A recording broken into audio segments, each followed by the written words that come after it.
This is the E-Free Lethbridge Podcast.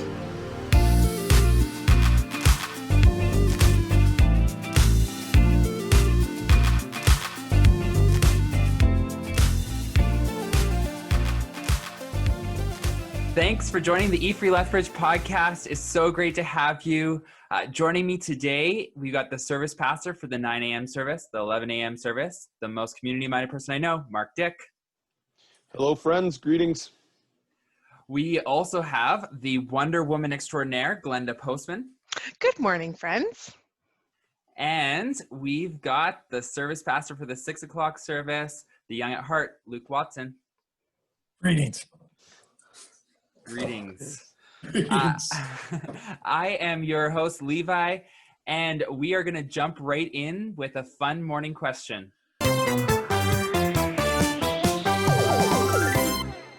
Today's fun morning question, it's going off of last week's episode where we talked about what was the worst job, and Luke brought up that we should talk about what the worst task we ever had. So what was the worst task you've ever had? Luke, way to go. I feel like my job and task would have been maybe the similar thing, but when I worked with my dad, he had a construction company. I was always the lowest guy on the totem pole, got the dirtiest jobs. I was mostly the lowest guy on the totem pole because my dad owned the company. So it would be pouring rain in Vancouver. And when we built forms, they were like 10 feet in the ground, and you had to like crawl between the dirt and the form, and you had to like nail. And so it was always raining, it felt like, and there was no room, and it was dirt and the form, and you had to go nail strap ties. This was what I had to do. It was awful. It was dirty. I cracked my nails or my knuckles open. It was the dumbest thing. I still think of that job. I only once got to pass it on to somebody else because that guy knew less than I did. Wow. Oh, that's good. Well, mine was, I worked at Wild Water Kingdom, which is a water park in Brampton, Ontario. Nice. And so I was part of, I think it was second year. First year was the paving job. Second year, I think, was Wild Water Kingdom. And I had to be part of the cleaning crew at the start of it. So in May, end of April, you go there and clean up the park. And so a lot of this, the snow would melt into these pods. And anyways, there's a dead raccoon in one of these like drainage pits. Obviously, I was the one that had to clean that out. And so something was jammed in the water pump. So like the pump was down there in the hole, dead raccoon and all this stuff. And so I went down there trying to figure out the pump. Basically got the pump on, the pipe disconnected, and the water just shot me in the face constantly. Dead raccoon water, man. It was disgusting. Bare face, no mask, no goggles. Just taking it. It was sick. And you probably pooed in there, crapped in there, and then died in there. Oh, man. Maybe that kept you won't get any diseases now. Yeah. You've been immune to them all. That's right, Glenda. Because you got raccoon water. Yeah, and you got raccoonitis, whatever that is. Yeah, not immune compromised, but immune conquered. Yeah, immune. Is that a thing? You could probably start a conspiracy about that. Yeah, that's right. I don't think I have any like horrible time. I don't know. I was a hired man for a while, hired woman, and we had to move pipes. I always hated moving pipes because there's like so many mosquitoes. And the field's wet, and just the mosquitoes are terrible. But I would say the worst task I have to do right now is gardening. Just don't like it. Like I kill the weeds and then they grow again. Also, I have a bit of a war with ants going on at my house. So if anyone listening has ant tips, please tell me because I just can't handle that.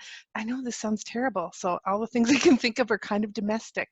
In fact, sometimes when people come to my house, they come in and they're like, "Oh, your house is kind of nice." I'm like, "You think that I am not domestic." Anyway, people think that all the time of me. Oh, wow. Because I just don't like to garden. I don't really want to garden. They think you're not domestic. I'm not a gourmet cook. I can do it. It's fine. But so I don't know. Everyday things. I don't like massages. I don't like getting my nails done. I don't like any of those things. They're all chores. You don't like getting your I nails don't like done? hiking. That's true. She hates Jogging. hiking. Many things. You don't like getting massages? What's the matter with you? Oh, it's so awkward. You have to entertain people and distract them. Anyway, let's move on. Massages? Are you giving the massage Move or on. getting the We did. massage? Move on. Next topic. Okay. But to be completely fair, so I like my massage therapist. We're on a second track here. We should talk about this in another episode. But Yeah, awkward. we I like Isn't my it massage awkward? therapist. But I told him I was a pastor. He's a believer, and I feel like I don't know. I feel like I have to have the conversation continue going. Is that how you guys feel? You must And so maintain conversation think- at all times. No, you just pretend to sleep. Sleep. I think a few times ago, like maybe 2 or 3 massages ago, and I mean, I haven't had any since COVID, but I didn't I just kept my answers to his questions really short. And then all of a sudden it was just silence. And I was like, See? Problem ooh, solved. I figured it out. But then he's I- just analyzing I- you. They're like, oh, wow. I love the there's like, guy. yeah, I this think isn't he's good. great at what he does, but I don't know. I feel like we Sometimes you should just need to distract them relax. from all the things. Okay. What? Okay. Sorry. Move on. Mark said move Worst on. task. I think I want to talk. last time I did share about my worst task. Yeah, I you think. had a bad one. Yeah, Yeah. That, cleaning out the moldy freezer. I think Right. Yeah, it's a bad another task that was for me. We were doing a church plant in Saskatoon in my first year of Bible college / YWAM. And so we were we did this church plant on kind of the bad side of Saskatoon. And we had the people who were doing it, we were just helping out with it. They had purchased a old restaurant in a strip mall that was really run down, right in I don't know, in the heart you of have the to clean this ABC up? Abs. So I don't know if people know Saskatoon at all. Anyways, we had to basically clear it out. There was old ovens and deep fryers and stuff with the It's a oil lot of still. grease. A And it lot was of grease. years Mhm. that grease was there, and we were scrubbing it. The other thing was they had those tiles that you kind of see in Walmart. I don't even know. They look it's not like a tile. It's like a ceramic. I don't know if it's ceramic. I don't know materials, but basically Walmart flooring, but on top of other Walmart flooring. flooring. Yeah, It yeah. was they Oh. put flooring on top of flooring, and it was so hard to get that flooring off. We were basically chipping it off in 1-inch pieces, and we had to do the whole floor. Oh man, that was a bad Just brings job. back nightmares. And it was volunteer. It was Right. we were just doing it to help this church plant that we were Out of a the part goodness of. of your heart. And most of the time it was great because that church plant, we were doing work in the neighborhood, playing with kids and doing barbecues and just really getting the community involved. And then for 2 months it was the nitty gritty, arms deep in floor. See, they're thinking, you young'uns, we're going to teach you. Yeah. Learn ya. That's what they're going to learn. You know what? You're stronger today. Yeah. I am stronger today. I now know Just like Luke is not with his to buy a immunity. restaurant like that. Yeah. That's good. No, well said. Luke's super immunity. Yeah. Super. Because the raccoon and things. Yeah. All right, it's time to get to the message.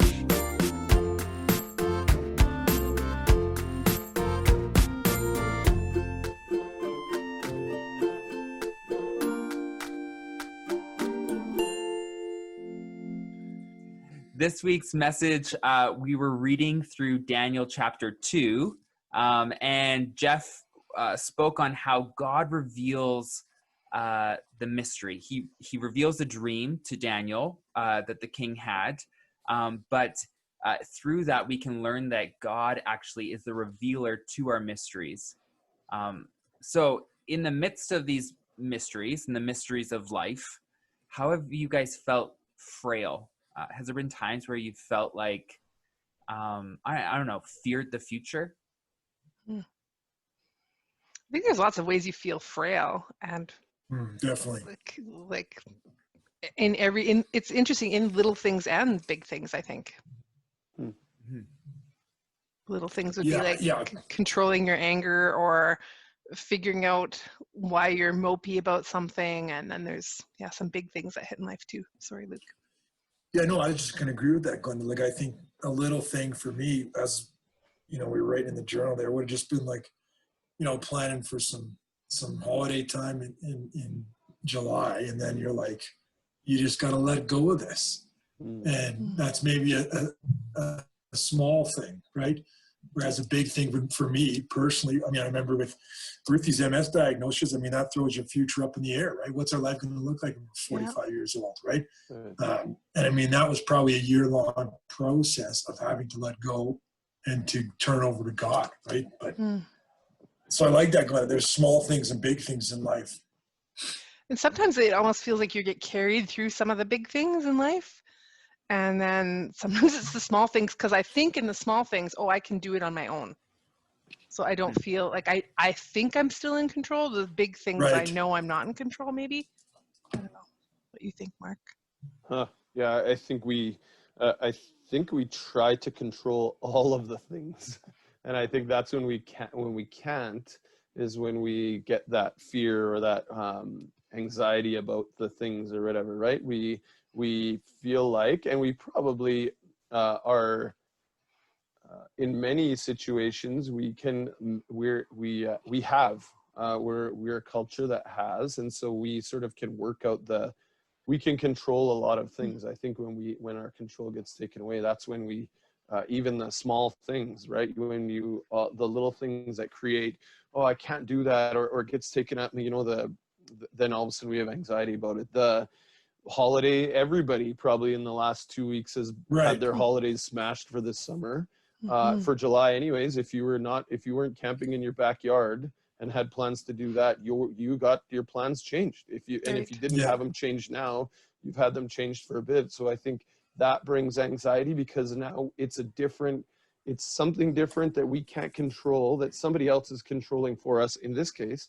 And now we have anxiety about it because almost all of the things we feel like we can control. So I would say even back to the dreams that Nebuchadnezzar was having, freaking him out because he couldn't, what do these mean? Right. If these mean something, I can't control what these mean.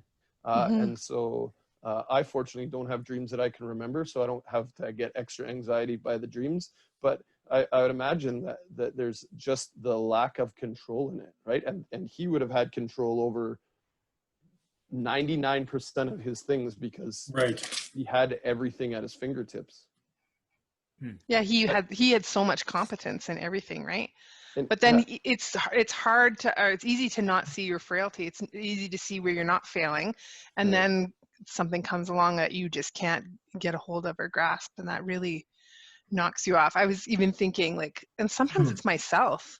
Right. Like this past week, my mouth gets me into trouble. I know, it's shocking. Right? You guys should be shocked. Really? Let's see. Yeah, wow. Yeah. Thanks, So guys. shocked. Appreciate that. Man. I know sometimes this happens. Tell. And so, this week, like, my mouth gets me into trouble, and then I feel terrible. I don't like who I am. I don't know why I'm made this way. And I just feel frail. Like, I feel incompetent. And I work with really competent people, like you guys. Yeah, we know. So I work with really competent people. And so sometimes I think, I'm the weakest link I'm the weakest link in this chain. And I just have to remind myself again and again, but there's a call of God on this. And so, in my frailness, it reminds me that it actually isn't okay for me to just stand on my own. I'm not meant to. Right. So it is good. It knocks me off my own two legs. Yeah, that's great. So, like, when there's these circumstances in our lives, how do we respond then when we're troubled or stressed or under pressure? Glenda, you shared a little bit about how you just, don't feel good about yourself. So do you put that on yourself? Yeah, I think like we all have a go-to bad emotion, like fear, self-pity. Like we really all have a go-to bad emotion, I think. And lots of that goes in line with our personalities. I don't know what you guys' go-to bad emotion is, but mine is probably like withdraw from the world, shut my door, pull down my blinds, and just the world doesn't need you, and you don't like. It's to withdraw and feel sorry for myself or feel sorry for a situation or something. Like I retreat and really it's not the thing I need. My instinct isn't right. I need to lean into things. But I think I'm not really an angry, like anger isn't mine. I don't know. What's you guys' go-to bad emotion? You know, Glenda, I've never really thought about that, but as you talk about it, I'd probably say, yeah, something around like, yeah, anger, venting, going off the rails a little bit. Yeah. I would say Maybe mine would be more similar. Maybe I would like go to like beating myself up, my like self-pity, or like devaluing myself. That would probably be my like go-to emotion. Yeah, like I'm not good enough. Yeah, I'm terrible at this. It's just bad focus. Like if your toe is just a natural part of yourself, you don't even notice that your toe hurts. But when you stub it, then all you can think about is your toe. So when our egos, like I usually find that's my ego that's hurt. Mm-hmm. So when our egos are hurt, then all we do is focus, like my mind is like laser focused on. It's not good. Negative emotions really narrow our focus, right? They make everything smaller. Positive emotions make things bigger. Mm-hmm. Wow. Nice. Yeah. Get out of here. You're not the weakest link. Yeah. We voted it was me. Let's just have a staff vote. We did a Menti meter. We did a Menti. Yeah, we did a Menti meter. We'd like to Menti meter. Who that's is the weak link at the church? Here's all the names. Just kidding. Here's the name. Oh, that's good. People contribute in such ways, and I would never think that of anyone else. So I wouldn't even say though, Glenda, on that opening up or whatever. Like I think one of the biggest things I've learned to do this year is lean into defensiveness. So when I find that I'm getting defensive and I'm ready, and I feel like I'm in the boxing ring in a corner, it's actually time for me to listen and to shut up. Okay, it's not time to fight and yell, because probably what the person's telling you is actually true and you need to listen. But too often we cloud ourselves, I think, with those bad focus, bad emotion. And I'm like, no, this is the time to lean in. Don't be dictated by your lost sense of control and I need to fight back and push back because I've been hurt or defensive. I actually need to listen up.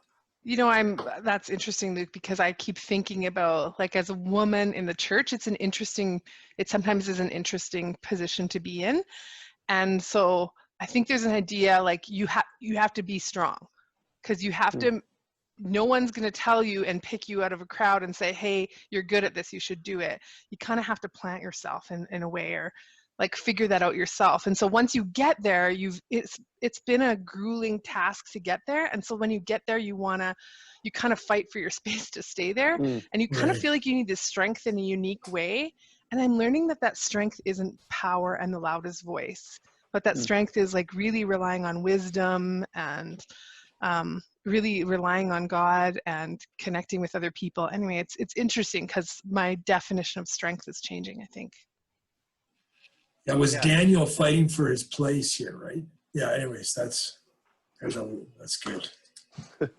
I feel like we're going down into a different conversation, but like I want to entertain that because I feel like I hear both what Luke and Glenda you're saying, but at the same time, I do think there is space to defend, and I think there's space to 100%. have that loud voice. And so, yeah, I don't know. I think there needs to be a good balance of it. Because I do. Than that? Go ahead. Sorry. I do hear what you're saying, Luke, about those times when you feel like you're getting defensive. That's when you actually need to listen. I think I get that. In a lot of times we need to do that, and that's speaking personally. Yeah. Right. Like if there's racism going on, like in the States, this is time for you to speak up. Absolutely. Yeah. Not to, listen, I guess. You know what I mean? Levi, sorry, continue. Yeah. Yeah, no, I that's exactly where I was going with that, is that, I think there are times when, even when there's pressure to kind of shut our mouths and to go with the flow, we still need to step up. And I've taken that on myself a lot. Of my personality is similar to Glenda's, is speak what you have to say and be out there, and that's gotten me into trouble before. But I used to be so hard on myself because, when I'm defensive, I need to basically shut up and listen. And it was me that was the problem. And so I put so much on myself. But as I've been really figuring out my personality and who I am and how I learn and how I defend things, I'm like, no, like I actually do. I need to speak up, and I don't need to just shut up and listen. I actually need to speak what's in my head. And I get it. Some people are going to be rubbed the wrong way by it. But you're asking a couple good questions about it. You're asking, is it wise and is it loving? Yeah. And so there's times when we know that we're being wise and loving, and there's times where we know we're being quarrelsome. Yeah, it's true. I was going to point to like the heart of it, right? So the why are you asking the questions? Why are you voicing your opinion? Why are you getting defensive, or whatever that things are? I think that in the end, it's like a heart question, and it's not a hard question, maybe necessarily me of you, but us of ourselves. Does that, like, for sure. Great, Mark. So I think that you're right. That's it. Definitely. So when we lose control, how do we react to that? So sometimes in our lives, there's a loss of control. There's things that we can't handle. Yes, it might cause us stress, and we might be under pressure, but how do we, how do we react initially to that? That's a great big question. That is a great. Because really we're asking like, how do we, when we don't know all the things, when things are open-handed, like how do you be at peace like that? Like, how do you live in that? Yeah. I don't know, catch my thoughts. And then until I can catch my thoughts, move my actions towards something, maybe. Like if I'm feeling not peaceful, to capture my thoughts and ask why I'm not being peaceful or loving or whatever it is, and then make my actions sometimes need to go first too. I don't know. It's hard, I think, because mine comes down to like devaluing of myself, probably, that I go back to like scripture, and for me, the promises of who I am and who God has created me. So for me, that's my thing, but that not always. I probably have a lot of steps before I get there, and maybe that's why I land in the pieces that I don't feel like I can control. I land harder, or I fall harder, faster, further. But I feel like if I don't go back to scripture to some extent, then I can't. It's more difficult to come out of it. But people, this passage too pointed us to people, that we have to be in community. I think that's, if we didn't have people to call us out a bit, or to help us, to guide us, to hear our language, like hear what we're saying, and call us back. I think we would have a lot more sort of sideways kind of conversations. I think friends and community help us to stay there. I don't know if that makes sense. Mark, it was interesting. The part that really struck me from the passage this week is how relatable Nebuchadnezzar is. I know. Like for me, with the rash decision making. Oh yeah, if I have a sense of losing control, I'll just make like all right, this is what I'm going to do. And it's like, you haven't thought it through, but you just like, I need to control something. Let me just control this one little thing, right? And so like, I can identify with him in that area, Mark. But for me, I don't want to be the typical. I do actually find that we do have a living word, and we do have a present Holy Spirit. And sometimes, like you said, going to the way I capture myself is like, okay, you're getting a little bit trying to control things, or you're getting not at peace, and it's time to get back, get on your knees, start reading some word, talk about this with somebody, just to kind of recenter you again. Like, I love that word, going to recapture you, right? Like, and again, the contrast with Daniel in the passage where it's like, the guy's going to be executed, right? He finds out he's going to be executed. He's been taken away from his home. The world's crashing down around him. And he just has, he's captured. Like he just knows who he is. He knows who's in control, and he moves forward with discretion and tact, I think is the word it says. So that just challenged me deeply. And he really believes like God can make a way. And Right, he's not, I don't way. think he's defining the way that needs to be made. And I think that maybe kind of struck me that he's just doing what the next best thing he can think of. Let me pray. Yeah. Let me go to God. Let me talk to my friends. Let me go to sleep. Like, he's just doing the next thing, but he's And then not you could actually prescribing the sleep. way. I know, but he's not prescribing also the way that God is going to intervene. He's just asking for God's Right. intervention. And so many times, like, the way I get into trouble with control is when I am writing the script. So I'm saying, God, this is a great idea for you to do. And until you get onto my idea, I'm going to go make it happen. And I think that's the way. And nothing really, I would say nothing in life makes that happen until you have older kids or you've raised children who are young adults. And probably nothing really reminds you that you don't have any say. When you just literally don't have any say, you sit back and watch, and you watch this unfold, and you really have to trust God in a way you have never trusted God before, that he will be enough for them too and not for you. But it's so hard when it's not you, because there's nothing you can do about it. It just really drives you to your knees. So I feel like Danielle was relatable in this.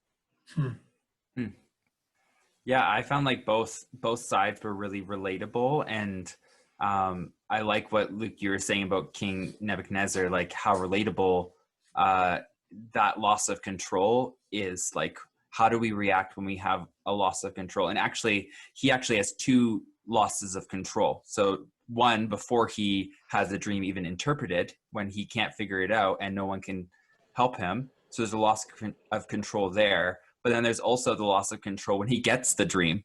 That's and right. He can't control what he's found out. Yeah. And I guess we get to continue as we go through this series, seeing at least next week, we had to see some of his reaction and how he responds. So, but really, we're seeing the kingdoms. We're seeing the kingdoms butt heads again and again in different ways. Like, really, the kingdom of heaven and the kingdom of earth, again and again, just butt heads. Yeah. And this is how we're seeing in that space too. Yeah, definitely.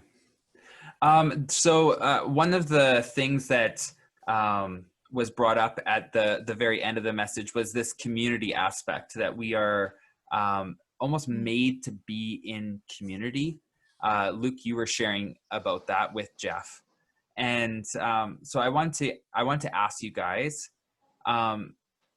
who do you allow to speak into your identity or form your purpose? Like, who are those people? Maybe don't name names, but like, what are the qualities of those people? Who should we be allowing to speak into our lives? Well,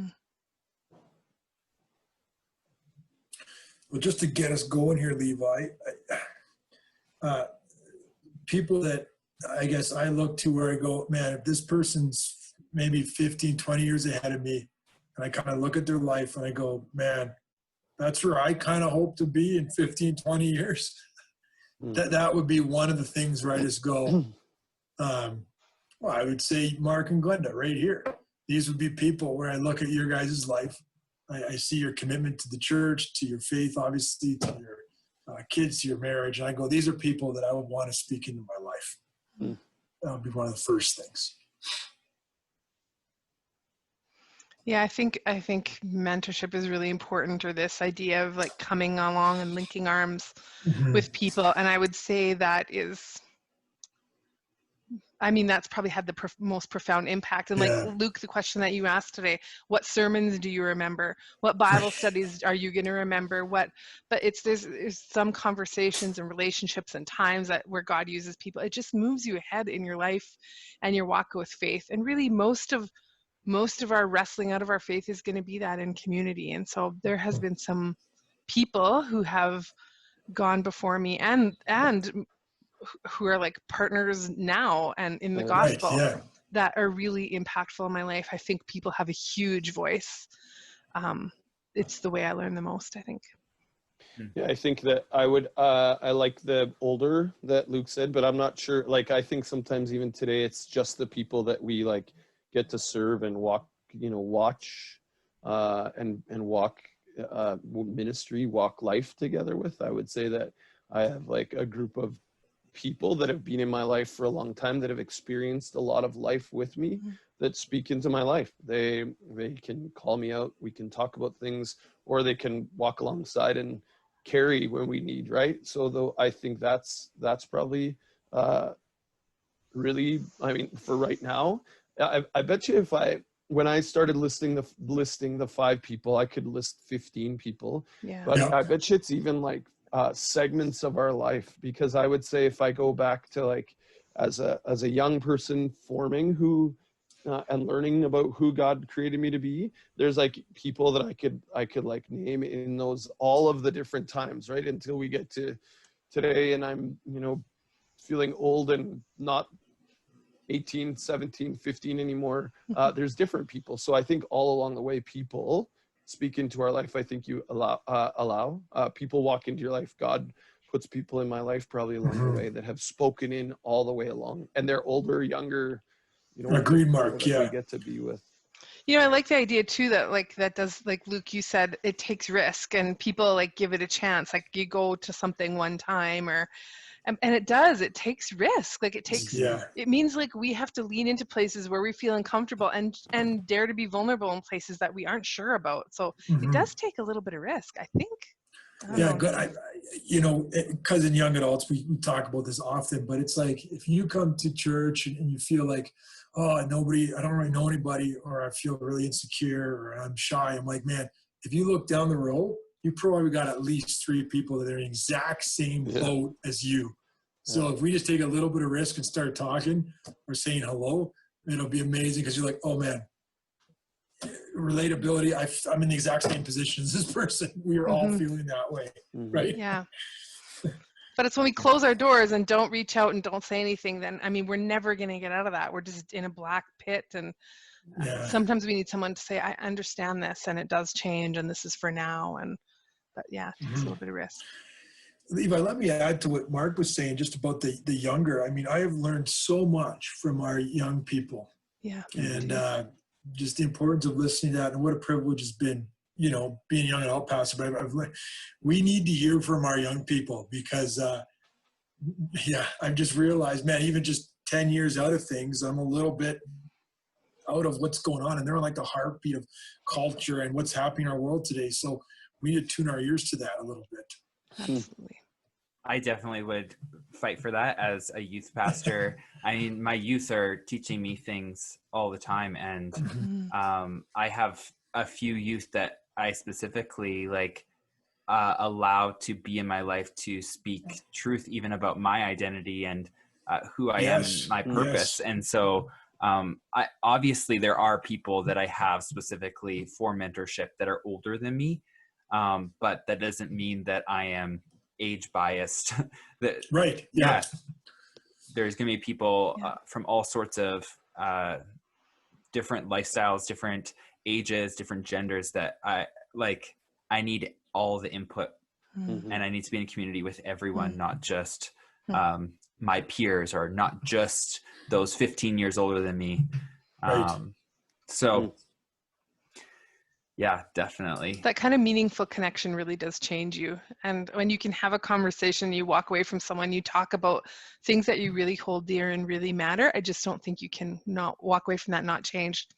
Right. It doesn't, that there's no kind of people that have to fit in that box. It's just any kind of people. Yeah. Relationship. Key. Like to be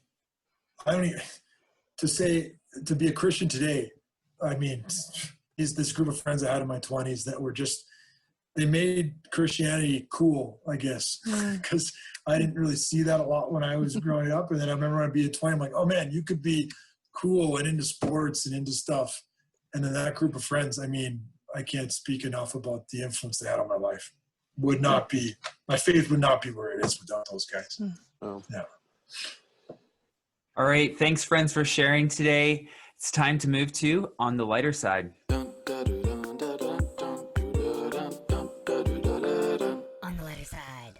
Okay, so today's On the Lighter Side question is, are you more or less productive during COVID? And let's give some reasons why, not just yes or no. So more or less productive during COVID, and why? I think the measures have changed. Okay. Go a little bit deeper. We're not the same. I think I just think the realities of COVID, being inside, being with your family, go like on Zoom or on whatever sort of connecting social media wise that we are. I feel like the measures changed from before to COVID, and in fact have changed from like the beginning of COVID to today. Because I think so for me, I feel like I'm still productive. I'm not sure I know if I can actually put it on the more or less, because it's changed. There's like, I have to work harder to connect with people, but people don't want to connect the same as they did at the beginning of COVID. So I don't know. That's a hard one. I think some days I'm at home by myself, so I can convince myself that I haven't done anything. But then at the end of the day, I look back, I'm like, oh, it was okay. So I don't know. I think I'm super productive. Yeah. I'm distracted. I love being distracted by people. People aren't a distraction. I should never say that actually. But I am doing school right now and working, and our kids are moving, and I'm a grandma, and lots of things. Life has not slowed down, so I think I'm super productive. I'm also very productive working from home, because I just don't have the same. I love working at the office, and I miss it so terribly, because we really do have a love amongst our staff. I don't know if people are listening and don't know this, but it is very true. We love to be together. We love each other. There's great teamwork and camaraderie there.